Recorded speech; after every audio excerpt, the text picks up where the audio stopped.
lapidar a nossa fé entre o caos e a cruz. Bom dia. Tudo bem com você? Espero que sim.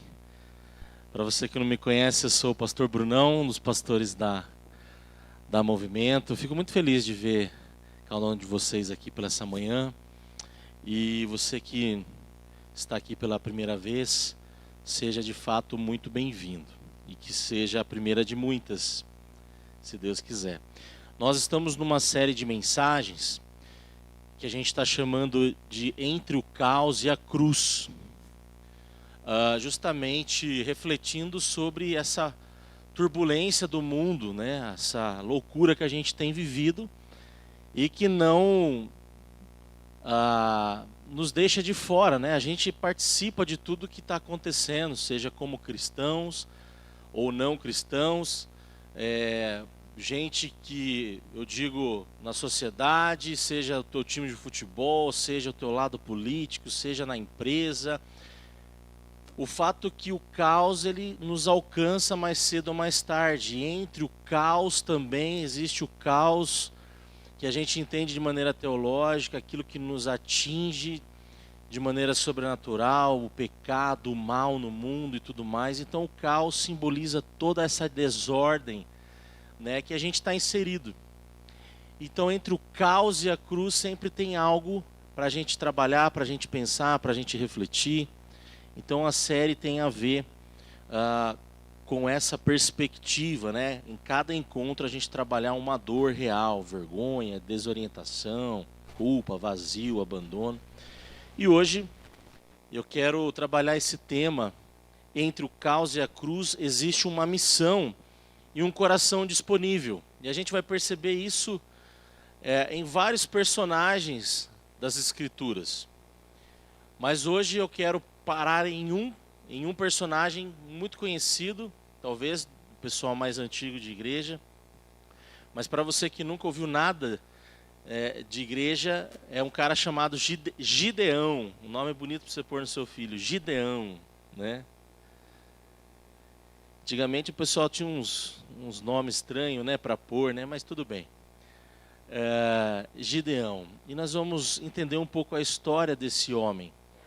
Certo? Então, mas antes da gente ler, eu quero te ambientalizar em quem era Gideão, como é que funcionava, da onde que ele vem. Então, no capítulo 6 de Juízes, que é um livro da Bíblia, que por sinal o livro de Juízes ele vai contar cíclicos arrependimentos, desordens. Deus vai levantando pessoas para salvar o povo e o povo cai em idolatria e volta, se arrepende, depois cai no pecado de novo. Então o livro de Juízes vai contar a história desses homens que eles zelavam pela lei. Então vai contar a história de vários juízes. Gideão é um juiz também. É um homem que está ali. Certo? Então vai contar sobre o capítulo 6, que é um pouco antes do 7 que a gente vai ler. O capítulo 6 mostra Israel vivendo sobre uma opressão de um povo chamado Midianita, né? Os midianitas. Então o povo de Israel estava debaixo da escravidão desse povo. Eles eram descendentes de Abraão. Os midianitas eram descendentes de Abraão. Mas nesse momento da história, eles estavam em pé de guerra, ou seja, eles eram inimigos. Vêm do mesmo pai, mas nessa altura do campeonato eles são inimigos de Israel. E nesse tempo de Gideão, eles eram como exploradores, saqueadores, roubavam o povo, corrompiam, eles viviam de maneira nômade, né? Então eles estragavam as colheitas, roubavam os animais, eram esses medianitas, levavam as riquezas e tudo mais. Ou seja, Israel era humilhado, Israel ficava com medo, obviamente, por causa dos seus opressores, ficavam com fome, porque eles roubavam a comida. Então esse era um contexto que Israel estava nesse momento. Deus levanta Gideão e contra esse povo chamado midianita. Mas tem um porquê também. Deus permitiu que esse povo midianita fosse um instrumento para a correção do povo. Porque o povo estava idólatra, o povo estava adorando outros deuses, o povo estava longe do seu coração, longe de Deus, não é? Abandonando os princípios e tudo mais. Então Deus permite que os midianitas causem né, essa disciplina para trazê-los de volta para Deus. Então Deus às vezes faz uso de circunstâncias que nos atingem para nos educar. Sabe quando um pai deixa um filho que está teimando demais? Quer ver? Então, deixa ele então. Deixa ele se lascar para ele aprender, porque eu estou falando, não escuta? Então deixa ele, né? Deixa ele andar e levar uns capotes aí para aprender. É mais ou menos isso, a didática que às vezes Deus faz com o seu povo. Então o povo de Israel clama ao Senhor novamente, e Deus, nesse clamor, levanta esse homem chamado Gideão, um homem comum, só que a gente vai perceber que ele era cheio de insegurança, um homem inseguro mesmo, cheio de dúvidas. Inclusive Deus chama ele para liderar, e ele era cheio de dúvidas, cheio de insegurança e tudo mais. E nessa incredulidade de Gideão, não é? Ele vai precisar de vários sinais para se engajar na missão de Deus. Como, por exemplo, um anjo do Senhor teve que aparecer para ele, fogo no altar, o famoso teste, né, do velo lá, que ele pede para o orvalho cair sobre e tal. E ele vai testando Deus até que ele entende que Deus de fato o chamou. Então agora a gente vai entrar no texto para você entender mais a fundo, certo? Dado esse contexto, Juízes 7, o versículo 2 vai dizer assim: o Senhor disse a Gideão: você tem guerreiros demais. Se eu deixar todos vocês lutarem contra os medianitas, Israel se vangloriará diante de mim, dizendo que se libertou por própria força. E o versículo 7 vai dizer: o Senhor disse a Gideão: com estes 300 homens eu livrarei Israel e entregarei os midianitas em suas mãos. Mande para casa os demais. Então agora vamos entender esse texto, esses dois textos. Então agora já no capítulo 7, Gideão reúne um exército para lutar contra os medianitas. Certo? O povo ora, Deus levanta Gideão, então Gideão vai compor o seu exército para lutar contra aqueles que estavam os oprimindo. Ok, até aqui? Então aí Gideão levanta 32 mil homens, 32 mil homens, para lutar contra o exército dos medianitas. Só que aí Deus entra na jogada, como sempre, Deus sendo o protagonista da história, e declara: você tem guerreiros demais, você tem muita gente, Gideão. Parece loucura, né? Gideão vai lá, convoca 32 mil homens, aquele monte de gente. Qual que é a impressão que a gente tem? Quanto mais gente, melhor. O exército vai estar grande, vai ser mais fácil. E aí Deus fala assim: Gideão, tem gente demais. Parece um contrassenso, né? Observa a ideia. Mas aí Deus, ele vai explicar: se eu deixar todos vocês, ou seja, 32 mil homens lutarem contra os medianitas, eles vão achar que eles ganharam na força deles mesmos, na força do próprio braço, e não vão dar glória ao meu nome, Gideão. Você está entendendo, Gideão? Quer dizer, Deus vê muito além do que a gente vê. Deus, ele está de maneira soberana olhando o antes, o durante e o depois. Deus é eterno. Deus está fora do eixo do tempo. E aqui a gente já começa a perceber a onisciência de Deus e a eternidade de Deus, que é um atributo do Pai, certo? O atributo do Senhor. Se Israel se vangloriar diante de mim, dizendo que se libertou por força própria. E aí, o que ele faz? Então Deus reduz o exército primeiro a 10 mil homens na sequência. Estou resumindo a história porque o texto é longo. Mas aí de 32 vai para 10 mil. Para 10 mil. E depois dos 10 mil chega aos 300. Então mostrando que para Gideão que a vitória não é da quantidade, mas da qualidade e da presença de Deus por meio daqueles homens.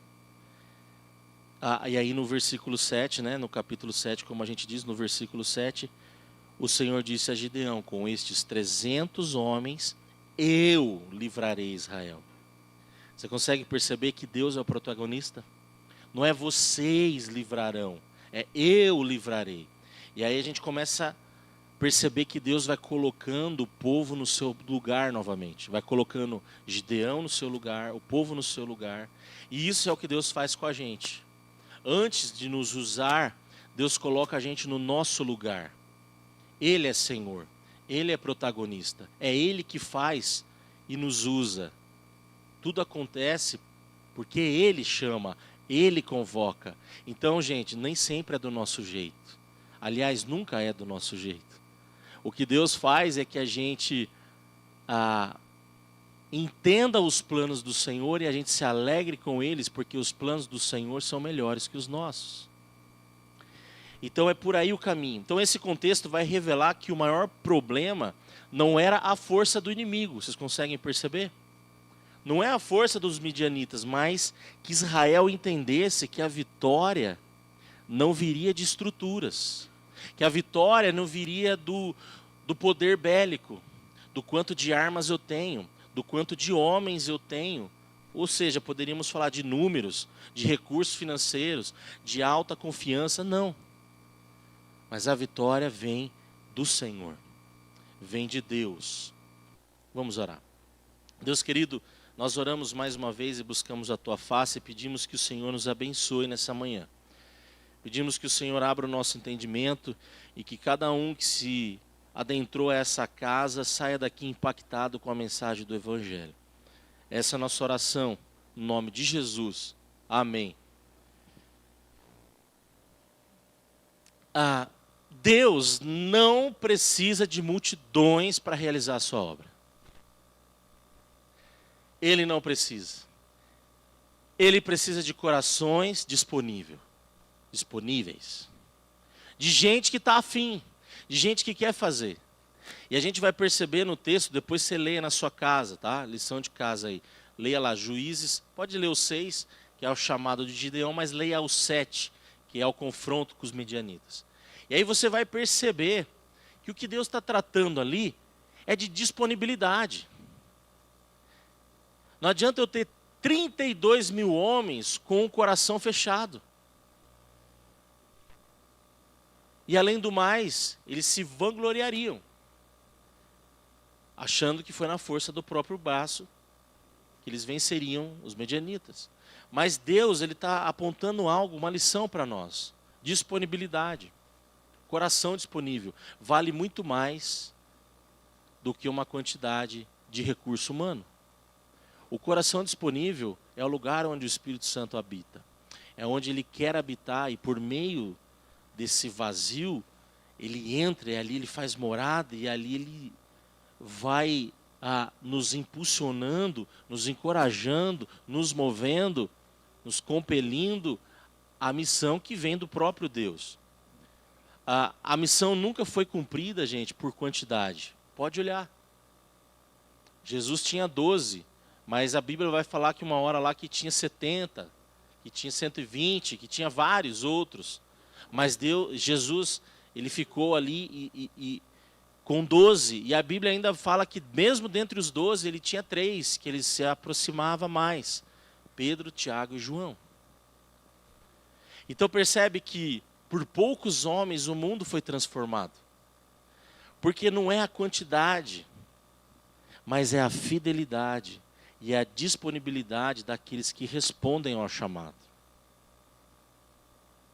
O crivo de sair de 32 para 10, depois de 10 para 300, era esse. Se você for ler o texto, a gente vai perceber lá que esses homens, eles eram diferenciados. Os 300, eles tinham disponibilidade, eles estavam atentos, eles eram alertas e tudo mais. O John Wesley, ele tem essa frase que ele disse na história: dá-me 100 homens que nada temam senão o pecado, e nada desejem senão a Deus, e eu abalarei o mundo. Olha a ousadia de John Wesley. A oração desse homem: me dá 100 homens, Senhor, que a gente vai abalar o mundo. Então é sobre esse entendimento. John Wesley também entendeu que não é a quantidade, mas a qualidade. A essência é essa. A gente não precisa de muitos. A gente precisa de poucos totalmente disponível. A gente vê muito por aí, muitas megas churches, né? Mega churches, igrejas muito grandes. E não tem nada de errado ter igrejas grandes. Mas a verdade é que muitas delas, a grande maioria não se envolve. A grande maioria é só espectador. A grande maioria não entendeu o que é servir a Jesus, o que é de fato estar disponível para a missão. E muitos são consumidores da fé. Vem para um espaço como esse igual vai para um cinema, igual vai para um teatro. Eu vou para consumir. E tem gente que ainda acredita que não, eu dou o dízimo para o pastor pregar bem. Eu dou o dízimo porque eu quero que as coisas funcionem. Como se fosse, eu estou pagando, eu quero escutar uma mensagem gostosa. E é um tremendo engano. Nós não somos consumidores, nós somos servos. E precisamos ter cada vez mais um coração disponível. Então uma pergunta para você pensar comigo é o seguinte: será que no caos da tua vida, no caos aí na tua vida, Deus não quer mostrar seu poder e graça? Porque talvez você está pedindo coisa demais para o Senhor e lá no fundo não é Ele que vai fazer, é você que quer resolver os seus problemas pela sua própria inteligência, pelo seu próprio recurso, pelo seu network. E aí Deus ele fica de fora daquilo que Ele pode fazer na sua casa. Entende? Será que você não está sendo exigente demais? Deus não quer ser teu sócio. Deus não quer ser o teu amiguinho. E eu vou explicar. Deus, Ele é teu Senhor. Ele é o Criador.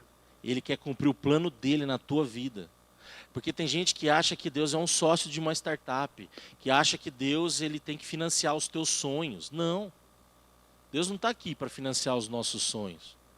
Aliás, o que Ele mais faz é destruir os nossos sonhos.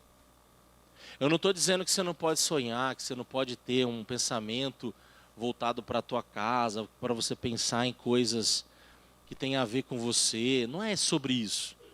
Eu estou dizendo que Deus ele tem um plano, e o plano dele para todos nós é salvar o perdido. O problema é que a gente se acostumou demais com esse tempo que vai passar, que a gente chama de tempo, história. Só que o crente moderno, aquele que entende quem é Jesus, está esquecendo da eternidade. A gente está esquecendo que isso aqui é uma ilusão, que a gente vive entre o caos e a cruz o tempo inteiro. E a gente já estudou sobre Daniel, a gente já estudou sobre Neemias, a gente já estudou sobre Cristo e outros personagens, Davi, etc.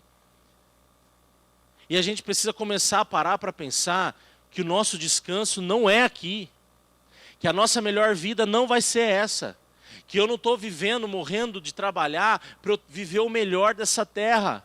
Paulo vai falar que se a gente tem essa maneira de pensar, a gente é os mais miseráveis. Porque a gente está tendo um pensamento mundano, o mundo pensa assim, porque o mundo não acredita na eternidade. Então logo eu vou viver intensamente tudo que eu posso viver nos meus 80 anos, 90, se você chegar a 100 de vida. O pessoal pensa nisso, porque não tem a eternidade. Só que a gente tem que entender que a palavra de Deus ensina totalmente o contrário desse pensamento mundano. Que existe um Deus que está antes da história. Que existe um Deus que está na história. E que existe um Deus que nos chama para a eternidade além da história. E quando a gente entende isso, vira uma chave na nossa mente e a gente começa a priorizar as coisas do céu. As coisas que têm cunho eterno. Por isso que eu disse, não tem problema você sonhar com uma viagem, sonhar em ter uma casa melhor, não estou falando disso. Mas quando essas coisas terrenas te consomem, te chamam mais atenção, brilha mais do que as coisas do Senhor, tem coisa errada aí no seu entendimento do Evangelho. Nós não somos dono de nada, nós não temos nada, nós somos mordomos. Até hoje eu não vi caixão com gaveta, com gavetinha para você colocar lá, cofre, para você colocar ali suas joias, os seus cartões Black, Platinum. Diamond. É tudo nome chique, né? Não tem. Quando você partir daqui para Boa, não vai ter nada, você não vai levar nada, seu carro, sua casa, seu lustre bonito, sua Alexa. Então, gente, a gente precisa parar para pensar que Deus espera de nós disponibilidade e fidelidade. A gente precisa voltar para a realidade e sair um pouco da Nárnia, da ilusão que o mundo aí fora está criando, da Matrix. A verdade é que a gente vai estar no caos o tempo todo. E ontem a gente estava lá, eu estava lá no acampamento do Se Liga, o pessoal estava fazendo um primeiro acampamento de entrosamento e tal, né?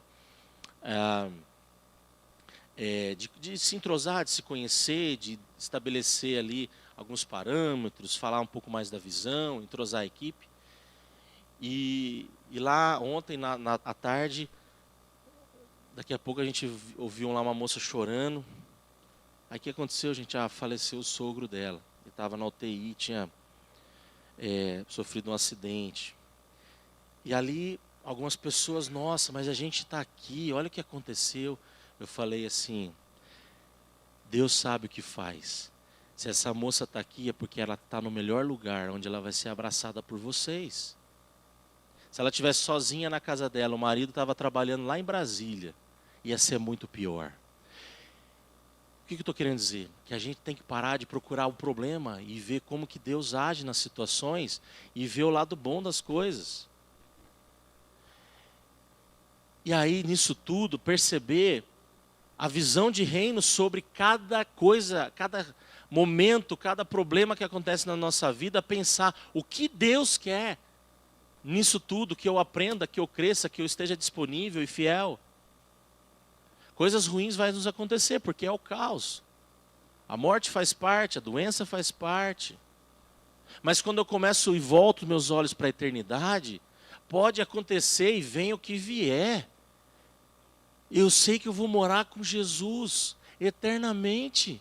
O que pode brilhar mais os meus olhos do que estar com o Pai para todo sempre nessa terra? Será que Ele não tem reduzido as tuas forças para você depender só dEle? Será que Deus não está diminuindo o teu recurso financeiro para você depender só dEle? Será que Deus não está, olha o que eu vou dizer, até deixando você adoecer para você depender dEle? Será que Deus não está usando de algum problema que acontece na sua caminhada para você depender dEle? Mas Deus é o autor do mal, pastor? Não. Mas Deus ainda faz uso do mal para nos abençoar e nos moldar. Deus faz uso. Ele não criou o mal. Mas ainda assim a circunstância das vidas, a gente viu. Deus usou Ciro, Deus usou os midianitas, Deus usa os nossos inimigos, muitas vezes para nos ensinar, nos corrigir. Deus é soberano, Ele faz do jeito que Ele quiser. E a gente precisa entender isso. Mas faça essa autoanálise. Será que algo que não está acontecendo na tua casa, no teu trabalho, na tua vida, na tua saúde, na tua finança, não é Deus te chamando para você depender totalmente dEle? Foi o que aconteceu. Gideão, eles não vão depender de mim. Tem muita gente, vai estar fácil. Não é isso que eu quero ensinar ao povo, Gideão. Parece ironia, mas Deus quer que a gente dependa dEle. Deus quer para Ele. Deus nos quer orando, buscando, nos relacionando. E muitas vezes coisas assim acontecem para que a gente se volte para o Senhor. Eu sempre falo que o C.S. Lewis tem uma frase muito interessante, que ele vai falar que o sofrimento é o megafone de Deus. O sofrimento é uma maneira pela qual Deus nos convida a voltar para Ele. E a gente vai ver isso muito no Antigo Testamento. Muitas histórias assim. O cativeiro foi assim, né? Quantos já viram esse filme? Os 300. Quantos? Pode levantar a mão aí. Quase todo mundo, né? Filmão, né? As mulheres só assistiram para ver o Rodrigo Santoro. Não vem com conversa fiada, não. Mas lá ele estava feio, né? O Xerxes. Mas olha só. É um filme muito bom, porque tem tudo a ver, né? Pelo menos com o número aqui. representa a ideia de Gideão. Eram 300 homens também, só que aí não eram os midianitas, eram os persas. Não é? Não é a quantidade de soldados, mas a fidelidade, a disponibilidade que faz a diferença. Mas aí a gente vai perceber, né, esse filme ele é de 2006 e foi um sucesso, sim, de bilheteria, né? Foi muito bom assistir. E ali a gente vai ver que o rei Leônidas, que é o grande líder, né? Ele separa ali 300 espartanos, soldados fortíssimos, muito bem treinados para enfrentar os persas. E olha que interessante, tem um contexto, eles estavam em desvantagem, né? Quem lembra do filme, eles estavam em desvantagem. Porém, apesar de toda a desvantagem que eles tinham homens treinados, homens disponíveis, homens com visão. Vocês conseguem perceber? Homens com um brilho no olho, pela sua a terra, né? Representando pelo o que e por quem lutavam, certo? Eles tinham uma liderança forte, eles tinham uma missão clara. E detalhe, né? Cada um defendia o outro no campo de batalha. Será que não falta isso hoje entre nós?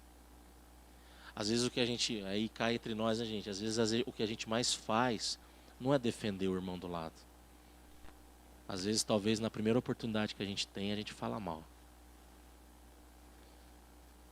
Ou quando não fala mal, tem aquela vaga de emprego, em vez de você falar, você não fala. Em vez de ajudar, você não ajuda. Às vezes é brigas pequenas entre famílias, não é? O filho que não perdoa o pai que não perdoa o filho. E a gente está aqui todo dia, logo eu, nananana, e cantando. Mas aí sai daqui, volta lá para fora, está tudo do mesmo jeito. E a gente vai vivendo a nossa vida como se Deus fosse um cone, ou um pedaço da pizza, e não a pizza toda, só aquele recorte da semana que eu tiro aquela 1h30 para ir no movimento, para ir na igreja, para ver Deus. E o restante da semana, eu esqueço Deus, eu esqueço meus princípios, eu esqueço quem foi meu pai, minha mãe, eu esqueço tudo. A gente precisa parar para pensar nisso aí. E aí a gente vai ver que eles eram poucos soldados. Eram 300 homens, mas eles causaram um estrago gigantesco no filme, não é? A gente vai ver que foi um estrago lindo de ver. Quem gosta de filme de época, de guerra. Por quê? Eles tinham unidade, eles eram unidos, não é? Determinados, gente que tinha foco. E aí a gente vê, né, essa imagem ajuda, né, a apontar para Gideão nesse aspecto aí. No reino de Deus não é a quantidade de soldados, mas a fidelidade e a disponibilidade nos corações. Aqui alguns fatos para a gente aprofundar. Então a gente vai ver no capítulo 7 de Juízes, esse tema, dependência. Deus estava ensinando a Gideão e aqueles homens o que é esse tema, dependência. Então Deus reduz de 32 para 300. Se você ver, não dá nem 10%, né? Nem 1%, porque 300 está abaixo. Então você vai ver que seria algo impossível de acontecer se não fosse a mão de Deus. E essa era a ideia. Essa era a ideia. Né? Deus estava limando, primeiramente, já o orgulho daqueles homens, daquele povo. Eles não podiam se orgulhar no próprio feito. Outra coisa que é legal, quando a gente faz um paralelo com Mateus, que a gente já olha para o Novo Testamento, a gente vai perceber em Mateus 22, no 14, uma resposta fiel. Muitos são chamados, o texto lá vai falar, né? Muitos são chamados, mas poucos são os escolhidos. Mas por quê? Muitos são chamados, poucos os escolhidos. Tem alusão a Gideão? Tem. Mas aí o que Jesus também ensina, além da dependência, Jesus vai um pouco além, ele vai falar de fidelidade ao chamado. Muita gente não responde com fé ao chamado que Deus deu. Então falta dependência e falta uma resposta fiel. Calvino vai dizer o seguinte: se Deus se compraz em mostrar seu poder na fraqueza humana. Deus tem interesse nisso. Para que toda a glória seja dele e não do homem. Olha o que Calvino vai falar. Deus se compraz em mostrar seu poder na fraqueza humana, para que toda a glória seja dele e não do homem. E a gente vê isso nesse texto. Deus, ele não divide a glória dele com ninguém. Então a primeira coisa, a gente tem que abaixar a bola e entender que ele é Senhor, que ele é o nosso líder. Seja você empresário, seja você empreendedor, seja você um funcionário, seja você pastor, seja você quem quer que você seja, existe alguém soberano que é o teu Deus, que precisa dirigir a tua vida. Você precisa se colocar no seu lugar. E aí, gente, a gente vai perceber algumas evidências. O problema não é apenas a falta de algo ou de recurso. O que o texto nos ensina, e o que eu quero que você entenda, é que o problema é a falta de entrega. É a falta de entrega, da gente se entregar ao chamado, à missão, ao que Deus está fazendo no mundo. Então a primeira coisa, Deus chama muitos, mas poucos se dispõem de verdade. Tem muita coisa para fazer. Tem muita coisa para a gente, muitas pessoas para a gente alcançar, para abençoar. Muitos ouvem, mas preferem a segurança, a zona de conforto. Ah, não, dá trabalho. Ih, eu vou ter que ir lá visitar alguém. Ah, eu vou ter que pensar, vou ter que fazer um projeto, vou ter que... O que não dá trabalho, gente? Viver dá trabalho. A verdade é que a gente começa a pôr desculpa para não fazer a missão. Aí a gente vê assim, pessoas que fazem tudo pela carreira, que fazem tudo pela sua parte acadêmica, que estudam, que fazem curso de sábado, de domingo, de madrugada, online, EAD, vai para outro país, volta, é PhD nisso, é não sei o que naquilo, é XYZ, e tudo. Vai falar de Bíblia, onde fica Miqueias? Não sei.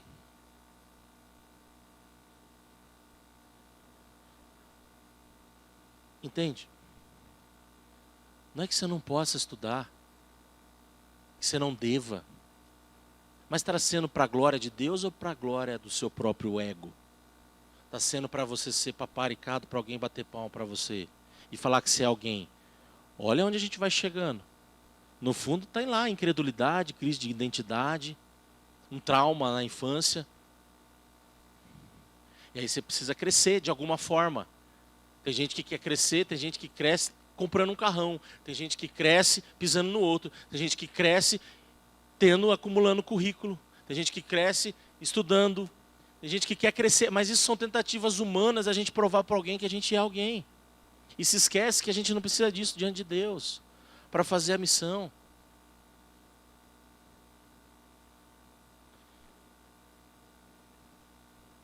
E uma terceira, muitos têm a mentalidade de a missão é a responsabilidade. Eu escrevi errado aí. Muitos têm a mentalidade de que a missão, de que faltou o que ele, de que a missão é a responsabilidade sempre do outro, não é?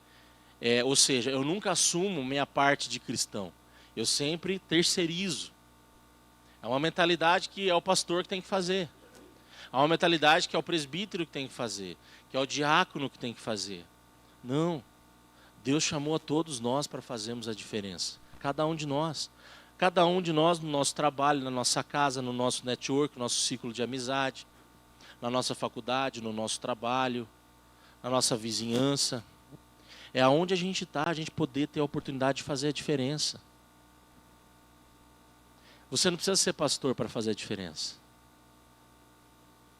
E o fato de não ser também não é desculpa para você fazer a diferença. Cada um tem o seu papel no reino. Mas você precisa entender que a maior alegria que você concede ao Senhor é quando você entende a missão que Ele está te dando e você abraça, e você não terceiriza, e você não vive essa vida egoísta de viver tudo para você, de querer ter tudo para você, de é eu, é eu, é eu, é eu. Não, não, não, não é sobre você, é sobre o que Deus quer fazer através de você, através da sua casa, através do recurso que Ele tem te dado, através do diploma que Ele te deu. O problema é o coração que não responde com fidelidade. O problema é gente que se contenta com coisas pequenas. Gente que até está por perto do ambiente do reino, mas não se entrega, não vive. Assim como lá na seleção dos soldados de Gideão, tinha muita gente, muitos presentes, não é? Mas apenas alguns estavam prontos. Apenas alguns estavam se dispondo plenamente. Não é pelo muito que possuímos, mas pelo Deus que temos. A gente não vive por vista, a gente vive por fé. Não é pelo muito que você tem na sua casa, na sua conta bancária. Não é pelo quanto que você tem capacidade de acumular. Não é sobre isso. A vida não é sobre acúmulo. A vida não é sobre você ter uma conta gigantesca. Essa não é a meta de ninguém. O contrário também não. Não possuir nada também não significa nada. É o que Deus, e é o Deus que a gente tem. Qual que é o caminho? É Deus. Deus mostra que a nossa vitória, a nossa força, não vem de nós mesmos, mas do poder dele. Olha só. A primeira coisa lá em cima, a graça não depende da quantidade, mas da fidelidade em Deus. A gente pode abrir vários textos aqui, a gente vai perceber que nunca foi quantitativo as coisas do reino. Sempre foi qualitativo. Aliás, a lógica dos números na Bíblia é a coisa mais ilógica que tem, né? Porque de 5 pães e 2 peixes, Jesus alimentou uma multidão. Como que a gente explica isso?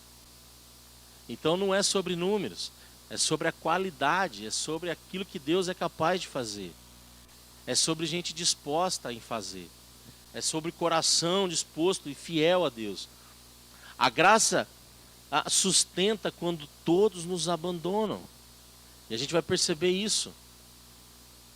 Certo? Esse é um ponto. A outra coisa, a graça se manifesta na entrega total de Jesus, né? Que Jesus está disponível o tempo todo e acessível a nós. Quando a gente olha agora para o Novo Testamento, Gideão naquela época ele não tinha Cristo, não tinha, mas quando a gente olha para o hoje, a gente tem acesso total ao Senhor. A gente tem acesso a Jesus, a gente tem acesso a Ele ao todo tempo, Ele está acessível a nós. Eu posso clamar, eu posso pedir direção, eu posso pedir ajuda.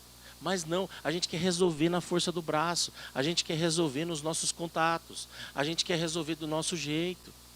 E se esquece que Jesus está falando, vinde a mim. Muitos são chamados, poucos escolhidos, porque falta essa disponibilidade, essa conexão com o Senhor. Esse relacionamento, essa busca, Ele está disponível o tempo todo.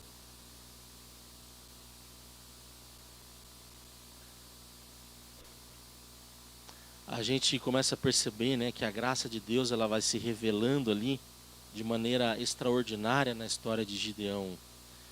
E isso, para muitos, é loucura. Só vai entender quem percebe o tamanho de quem é Deus, não é?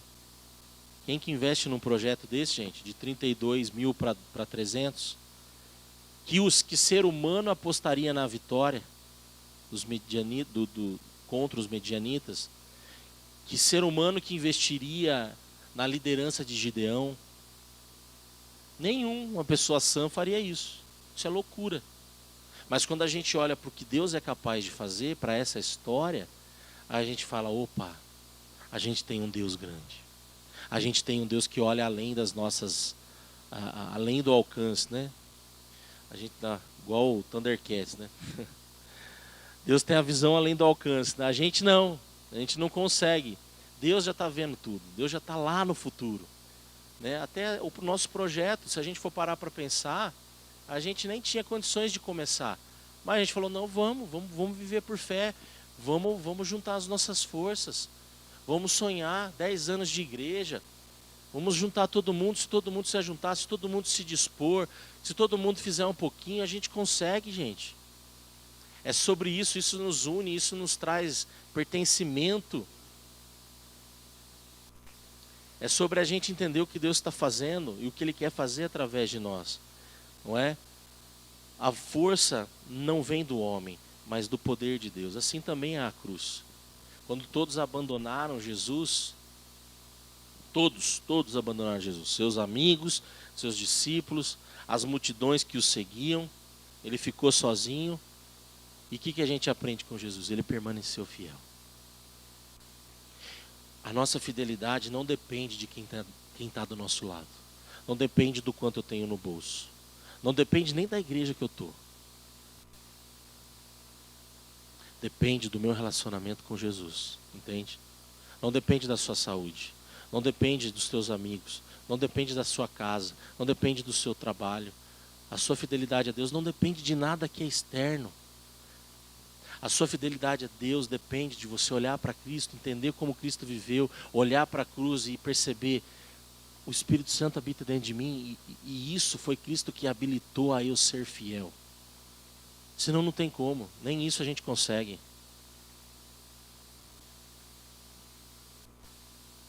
Jesus permaneceu fiel até o fim, ou seja, a vitória da nossa salvação. O maior presente que a gente poderia ter ganhado, né, na história é a salvação. Não veio de grandes exércitos. Não veio de poderes bélicos. Não veio de influência. Não veio de nada que os olhos podem ver, de multidões. Mas veio de um único coração que no madeiro se entregou por nós. Veio de um único homem que foi totalmente fiel e disponível e se entregou por cada um de nós. Um homem nos salvou, um homem mudou a história da humanidade, a minha vida, a tua vida, e ele pode mudar de outros que não estão aqui hoje. Um homem foi fiel, um único homem, não tinha onde dormir, não tinha o que comer direito, não tinha carro, não tinha cartão de crédito, não tinha influência, não tinha nada, mas ele era disponível e ele era totalmente fiel à missão que Deus deu para ele. Jesus. A gente precisa aprender mais com Jesus. A gente quer aprender muito com os caras aí da internet, com os filósofos pops. A gente quer aprender muito. Mas a gente está esquecendo de aprender com Jesus, de olhar para Jesus, de se entregar à palavra. Entenda? Entende? A palavra é essa, entrega, disponibilidade, disposição. Deve ser a nossa conduta. Se dispor. A graça, gente, nos ensina que não é pela quantidade de dinheiro, não é pelo número de pessoas, anotei aqui, não é pela força do nosso discurso, é a resposta e fidelidade a Cristo que tudo se cumpre.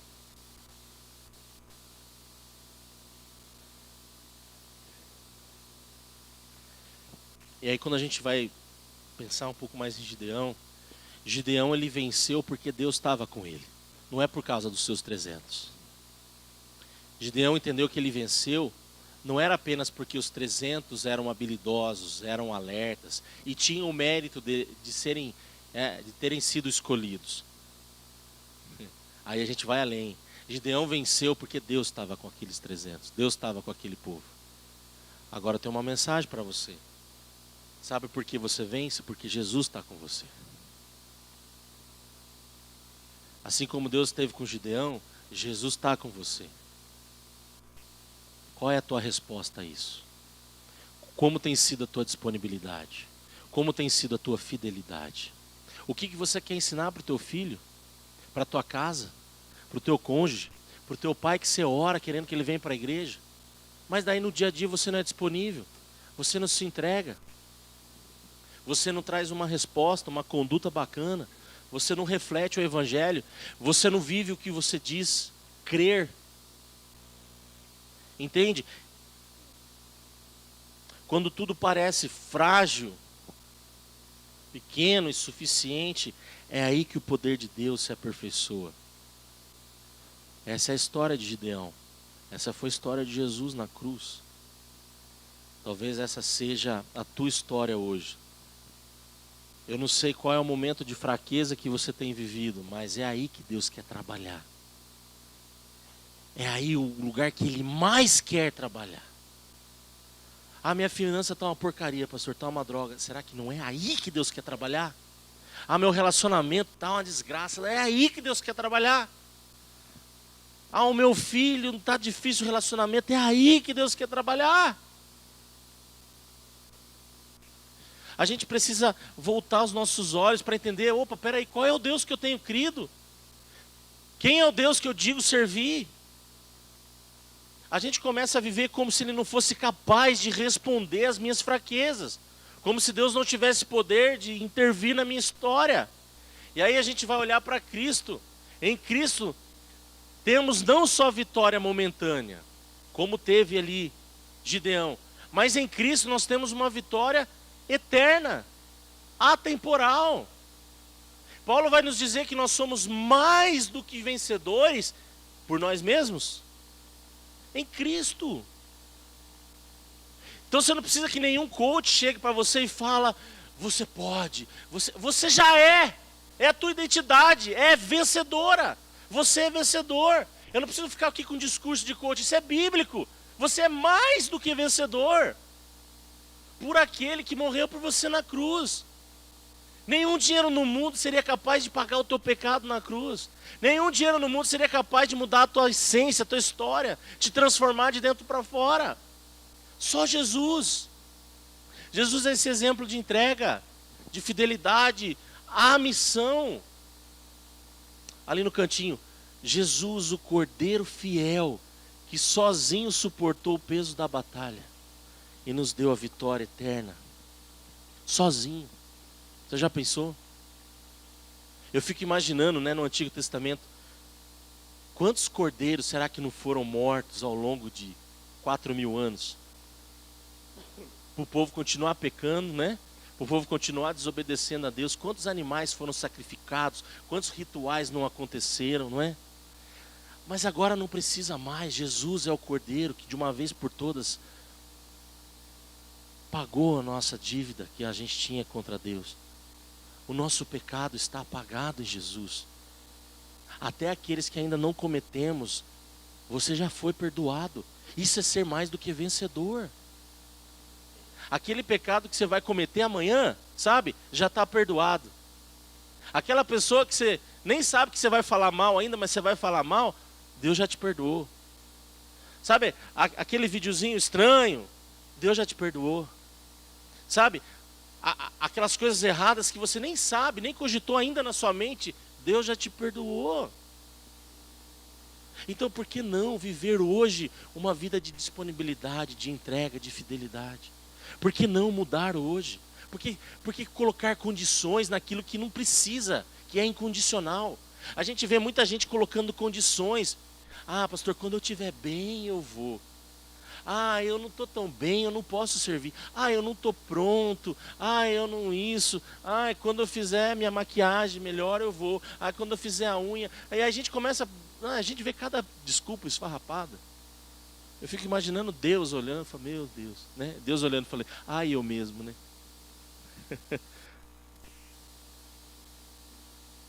Mas é isso, gente. Então Cristo, né, é o cumprimento perfeito dessa realidade. Cristo é pleno. Onde Gideão vacilou, foi incrédulo, Cristo não foi. Cristo foi firme. Onde Gideão questionou, Jesus se manteve confiante o tempo todo. Eu tenho uma missão. Olha o reino de Deus, o reino dos céus, o reino de Deus, o reino dos céus. Vai ler os evangelhos. Mateus, Marcos, Lucas, João. Vai ler. Jesus o tempo todo estava falando das coisas dessa terra. Ele estava o tempo todo falando o reino de Deus, o reino do meu Pai. de lá, assim, olha, quando vocês virem, aí ele fala, o reino de Deus é como um grande banquete, o reino de Deus é grande mostarda, o reino de Deus, e aí ele vai dando vários exemplos, mas sempre apontando para o céu.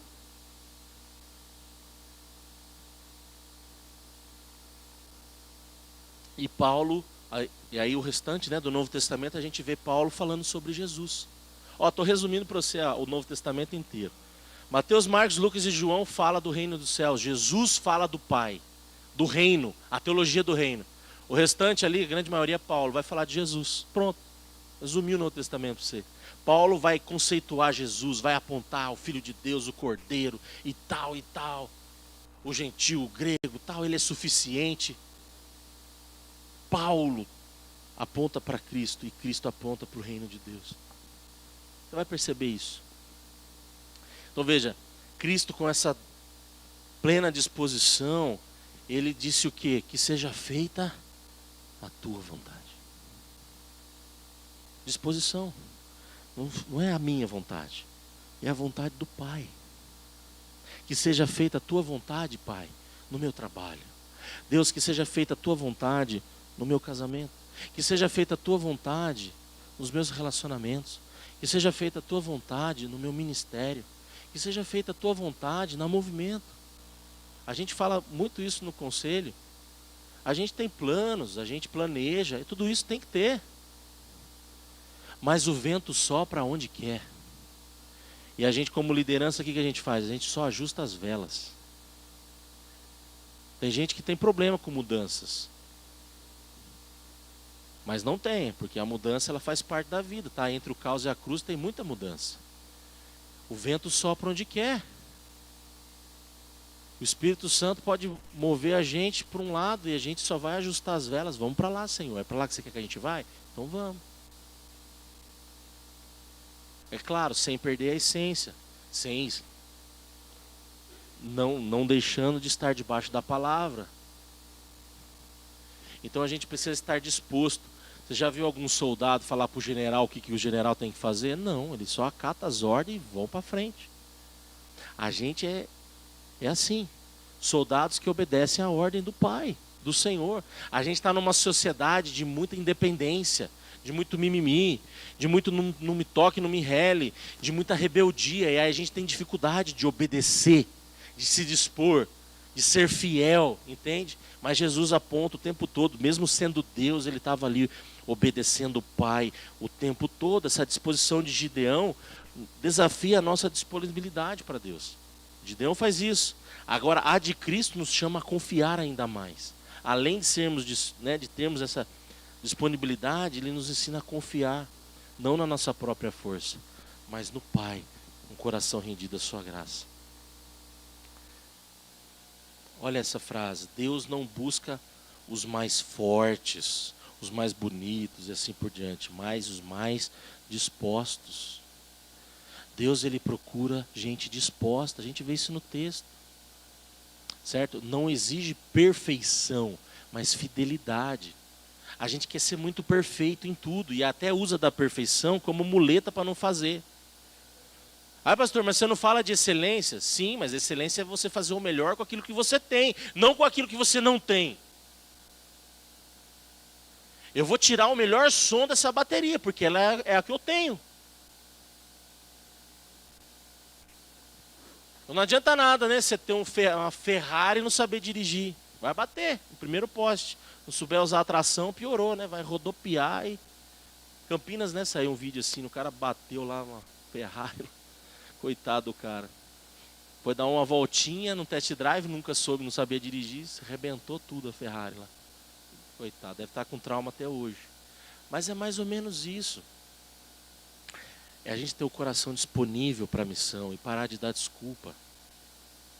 Chega de desculpas, chega de desculpas. Deus te chamou, Deus te deu dons, Deus te deu propósito, Deus te deu tudo que você precisa para fazer a missão e mais do que tudo isso que Ele poderia te dar, Ele está com você, Ele está à tua frente, Ele habita em você, então não tem desculpa.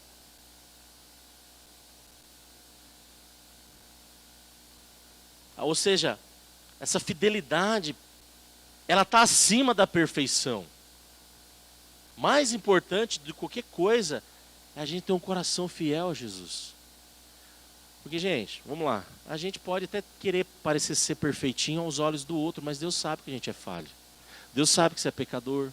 Deus sabe os teus erros. Deus conhece as tuas falhas, né? Tudo aquilo que você faz de errado. Mas o que Ele nos convida? A fidelidade. Não é a ausência de erros que marca o cristão. Não é você ser moralmente polidinho, sem que os outros te conheçam na sua casa. Não é você ser essa máscara do culto, mas é a tua constância em permanecer fiel a Jesus, onde ninguém está vendo, na sua casa, nos seus negócios. Deus está vendo. Deus está vendo a tua fidelidade. Deus está vendo, Ele sabe quem você é. Entende? A constância de permanecer assim até que Ele venha. E aí a gente vai aprender muito com Jesus, né? Jesus, no contraste com Gideão, ele não vem numa força bélica. Ele não vem num poderio militar. O povo estava esperando isso, né? Um rei que pudesse salvá-los de Roma. Mas Jesus veio falando do reino dos céus. Ou seja, não é sobre acabar com todos aqueles que não são cristãos. Deus, fuzila todo mundo que está contra a tua palavra. Não. Um dia vai ter o juízo final. Mas por enquanto, não é para nos tirar do mundo. Jesus falou isso, mas nos livre do mal, nos livre do erro, nos livre do homem mau, do pecado e assim por diante. Jesus foi entregue ao Pai. Primeira coisa para você pensar. Meu coração está disposto a obedecer a Deus, mesmo quando eu não entendo o caminho? Isso é fé. Isso é fidelidade. Muita gente não se dispõe porque ainda não entende o todo. Fica na incredulidade. Ué, exatamente Gideão. Tem muito Gideão. Eu já fui Gideão assim. Eu já tive minhas incredulidades. Mas depois que a gente aprende e a gente tem uma experiência com Deus, depois que você viveu aí você vai entender como que Deus trabalha. Você se joga, você se larga nos braços do Pai e vai. Por exemplo, a minha chegada aqui na igreja, eu não conhecia ninguém, não sabia como que ia ser, não conhecia nada. Mas eu já tive experiências com Deus de se entregar, de se dispor. Então a gente vem. A vida pastoral, a gente tem que aprender a lidar com isso. Conhecia só o Coxa, depois o Mazão e mais ninguém. Isso também é difícil para minha esposa, para a Laís, não conhecia ninguém. Hoje a gente conhece todo mundo, na medida do possível. Não é? É se dispor. Então, às vezes, a gente não entende o caminho, não sabe o que Deus tinha para nós. A gente não sabia. Mas quando a gente entende que Deus está com a gente, Deus está no nosso negócio, Ele está indo à frente, a gente descansa o coração. Você precisa aprender isso. Descansa o coração. Deus está na frente da tua casa, dos seus planos. Mas você precisa deixar Ele estar mesmo, de fato. Não inverta aí a ordem. Então essa é a pergunta. Meu coração está disposto a obedecer a Deus, mesmo quando eu não entendo o caminho? E ali, né, algumas sugestões. Comece o dia orando. Todo dia, Deus, vá à minha frente. O que a gente vai fazer juntos hoje? Resolva lá os meus negócios que está difícil. Me ajuda com o cliente e tal. Peça para Deus caminhar com você, certo? Confie no plano de Deus. E confiar é difícil, gente. Confiar é relacionamento. Não é assim com o teu cônjuge. Você não confia do dia para a noite. É uma construção. A confiança. E com Deus é assim também. Você precisa experimentar a Deus. Experimente. E a terceira coisa, seja fiel ao chamado. Vamos pensar aqui uma segunda pergunta. Que pequena ação de fidelidade posso realizar hoje que demonstre meu compromisso com Deus? Talvez, quanto tempo faz que você não tem sido fiel? Ou pequenas ações, por quê? Porque isso aqui é treino. Se você vai tendo pequenas ações de fidelidade com Jesus, daqui a pouco você tem maiores e maiores. É assim, ninguém corre uma maratona do dia para a noite. Você vai ali gradativamente. Não é assim, na academia, então você não bota o máximo peso. No outro dia você não ergue o braço, né? Isso se não machucar. Você vai ali gradativamente. Pastor, eu nunca orei. Então, comece assim. Bom dia, Senhor. Não sei como orar, me ensina. Já é uma oração. Senhor, abençoa minha casa, minha família, meu trabalho. Em nome de Jesus, amém. Legal? Começou. No outro dia, eu nunca fiz nada, nunca consegui. Escreve. Escreve a sua oração. Depois você lê em voz alta, você e Deus, no seu quarto, no seu carro, na hora do almoço. Escreve. Você só vai aprender a orar, você só vai aprender fazendo. É fazendo que a gente aprende. Da mesma forma, pastor, eu nunca contribuí R$ 1 com a igreja. Estou vendo aí os projetos, veja aí o contribuo, veja a igreja fazendo as coisas, eu nunca contribuí, não sei como que eu faço. Comece. 10%, que é um parâmetro, não é uma regra, tá? É um parâmetro, é um princípio. É difícil para você? Comece com menos. Não tem problema nenhum. Deus está entendendo. Agora, o que é ruim é você nunca participar. É você nunca tentar fazer nada. É você nunca querer orar na sua casa. É você não contribuir com R$ 5 no mês com a igreja que te abençoa, que abençoa o teu filho, que a gente está lá investindo no material, que você está aí num arzinho bacana, que você está escutando uma boa música. Entende? Mas vai ter um seu que na cidade você vai, você gasta, você compra botinha, você compra chapéu, você compra o camarote para ver o... Estou falando mentira, é? Não tô, né? Aí com as coisas de Deus a gente é assim. Então, gente, é para a gente pensar. A fidelidade ali, ó, um pouquinho de cada dia. Vai lá, contribui, ora um pouquinho, convide alguém, um passinho de cada vez, mas comece. Todo mundo que superou algo sempre vai falar assim, comece. Comece. Depois você vai melhorando. Depois você vai agregando e assim por diante. Alguns exemplos. Envie um WhatsApp de encorajamento para alguém que você sabe que está desanimado. Vai te ajudar a fazer o bem, a se conectar com a missão. Por exemplo, convidar alguém para o encontro essa semana. Convide. Semana que vem, convide alguém para vir aqui, algum amigo seu, amigo mesmo, gente que não é crente. Convida crente não, convida quem não é. Convida aquele que não é para vir, para escutar uma boa mensagem, para escutar uma boa música. Convide. Outra coisa lá, sirva de forma prática a sua família. Talvez a correria é tão grande que você não está servindo nem a tua casa mais, nem ouvindo você está mais. Uma terceira aqui. De que maneira concreta, pensa aí, eu posso ser fiel hoje ao chamado de Deus, servindo minha família, minha igreja, meu próximo, a missão, não é? Como que eu posso fazer isso acontecer? De maneira concreta, certo? Adolescentes que aceitam de tudo para se caber e se negociam para estar em certos lugares, em grupos e tal. O que a gente precisa é muitas vezes entender o que Deus quer de nós no meio do caos dessa missão. Não negocie quem você é. Não negocie o teu chamado. Não seja infiel. Família, por exemplo. Ouça atentamente, ajude voluntariamente nas tarefas diárias. Na igreja, por exemplo, participe ativamente, ofereça apoio a quem precisa.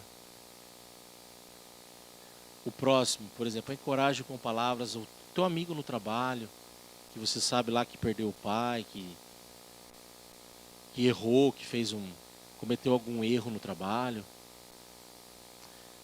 Você pode fazer alguma coisa, isso eu sei que você pode. Comece, né? Comece. É uma forma de você se dispor. São pequenas ações que vai mostrando o Deus que você acredita. Dietrich Bonhoeffer, ele vai dizer, a fé exige obediência ativa. não é por tabela, não é passivo, ativo. Estar presente sem agir, olha isso, é trair o chamado de Deus. Se você falou que vai fazer, faça. Se você falou assim, estamos junto, não seja da boca para fora. Seja com teu cônjuge, seja com qualquer pessoa que você falou, cumpra. Credibilidade, gente. Fidelidade, amizade de verdade. Não é a escassez de recursos que trava a missão, mas a escassez do coração. Que seja diferente no nome de Jesus na nossa vida. Abaixa tua cabeça. Vamos orar. Deus querido, nós te louvamos. Te agradecemos por essa manhã. Te agradecemos, ó Deus, por essa palavra. Te agradecemos pelas canções.